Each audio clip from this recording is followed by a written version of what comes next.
Quantas bênçãos Deus tem derramado sobre as nossas vidas. Deus nos salvou, Deus nos transformou, Deus nos deu família, Deus tem cuidado de nós.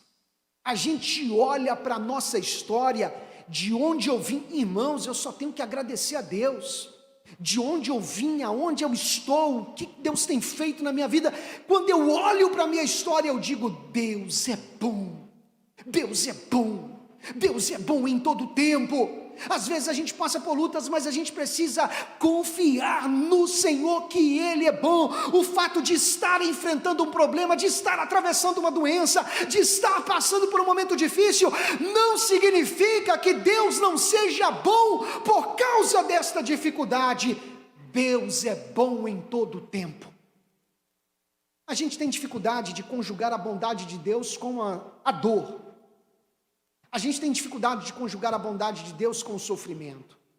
Há uma história, conjectura, não está na Bíblia, mas há uma história de um rei, e esse rei, ele tinha um súdito, e ele sempre chamava esse súdito para pedir um conselho, e o súdito sempre dava o seguinte conselho para o rei: Deus é bom. E todas as vezes que o rei chamava o súdito, ó rei, Deus é bom.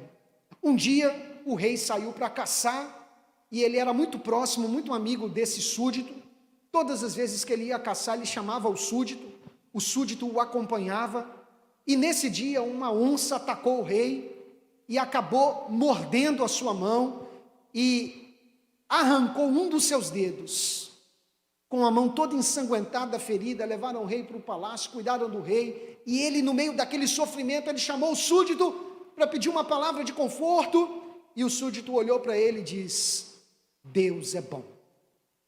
O rei ficou irado com aquela palavra, porque pensar na bondade de Deus quando você é promovido é maravilhoso, mas pensar na bondade de Deus quando você perde o emprego, pensar na bondade de Deus quando você tem saúde é maravilhoso, mas pensar na bondade de Deus quando vem a enfermidade é difícil.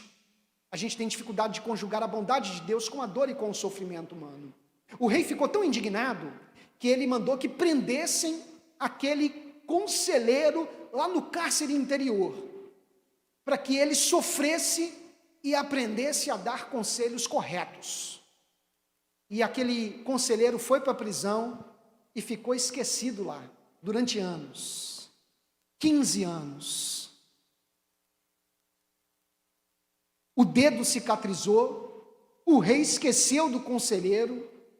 Um dia saiu para caçar de novo, e desta vez ele foi surpreendido por um grupo, por uma tribo que praticava antropofagia, uma tribo canibal. E quando pegaram o rei, prenderam o rei, já estavam preparando ali para cozinhá-lo, quando olharam e viram que faltava um dedo em suas mãos. E segundo a cultura daquele povo, ele não poderia ser cozinhado, porque para fazer parte do banquete tinha que ser perfeito para os deuses. E aí liberaram o rei por causa daquele defeito. O rei voltou para o palácio, adrenalizado, eufórico, sentou na cadeira e lembrou daquele conselho de 15 anos. E ele disse: verdadeiramente Deus é bom. O rei disse o que Asaf falou aqui: verdadeiramente Deus é bom. Ele deu o conselho correto. E aí o rei olhou e disse: mas eu fui injusto com ele. Mandou chamar o súdito que estava lá na prisão, barbudo, abandonado.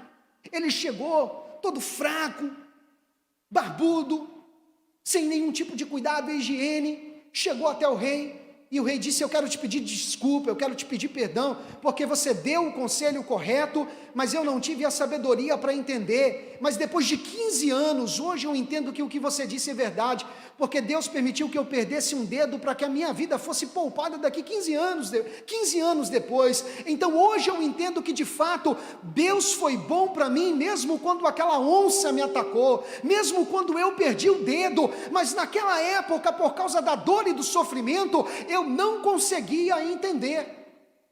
Mas de repente o rei olhou para ele e disse: agora eu só não entendo uma coisa, você ainda continua crendo que Deus é bom? Deus foi bom para mim, Mas você continua crendo que Deus foi bom para você? 15 anos de sofrimento, por causa de uma injustiça que eu pratiquei com você? E aí o súdito olhou para o rei e disse: rei, verdadeiramente Deus é bom, porque se eu não estivesse aqui na prisão, eu seria o seu companheiro de caça, e eu tenho os 10 dedos nas mãos. Então Deus também poupou a minha vida. E o rei entendeu que Deus era bom em todo o tempo. A gente precisa aprender a confiar no caráter de Deus, mesmo quando o sofrimento chegar, mesmo quando o problema se instalar, mesmo quando a gente não entender certas questões, porque Asaf aqui, ele não consegue entender certas questões. Ele diz no versículo de número 2, mas quanto a mim, os meus pés quase se foram, eu quase escorreguei, eu quase me desviei, por quê? Porque eu tive inveja do tolo por causa da prosperidade do ímpio.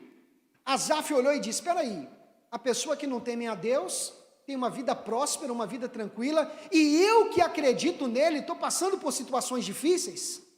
Asaf, ele começou a tentar analisar a Deus pela sua própria visão, pelo seu próprio campo de justiça. E não dá para a gente tentar entender os mistérios de Deus com a limitação do nosso conhecimento, porque se a gente tentar achar que a gente sabe mais do que Deus, a gente vai começar a tropeçar na nossa forma de entender e de compreender a vida.